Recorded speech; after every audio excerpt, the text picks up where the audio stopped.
and burst into tears. There's a long list of things that make Mom cry, and I try to keep them from happening.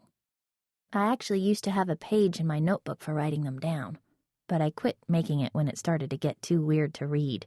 When, besides the normal things like the toilet backed up again, or they called to say they were turning off the electricity, there were things like she lost the ticket stub from some hippie concert 20 years ago where she met the guy she should have married but never saw again. Or the color of the dryer lint made her remember a sweater she once had when she was an exchange student in Belgium, back when she thought she would become an archaeologist when she grew up. But now she was only someone who worked in a deli and sometimes did catering and couldn't even say one sentence in Flemish anymore. I didn't know what to do about stress, though. I stole a booklet from the health center when we went for Rona's skin corrosion, but the suggestions were idiotic. Sit down when you eat your meals. Stop and smell the roses. Enroll in a yoga class. The only thing I could think of was to try to smile more, which didn't work, because then Mom would say, "What are you smiling about?"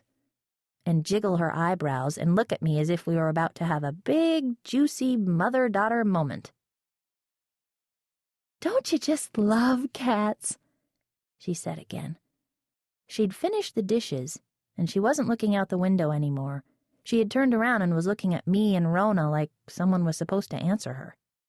Then she said, "Do you remember Marie and Bill? Remember the pictures Marie sent of their kids and their farm in Massachusetts? Justine, remember?"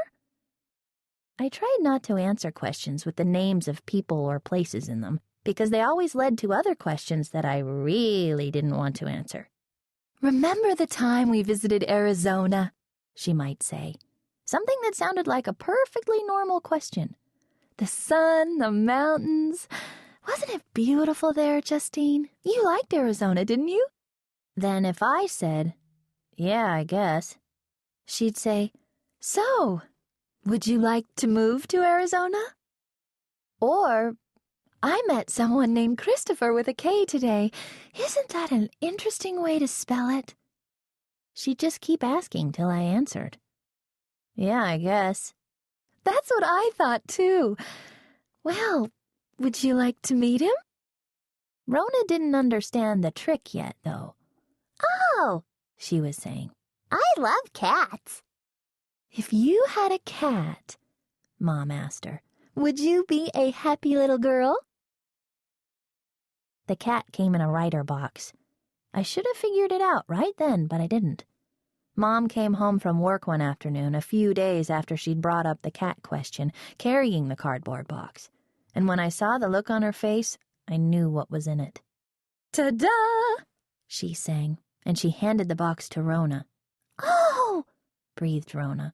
Rona gave me the box so she could reach inside and take out the cat.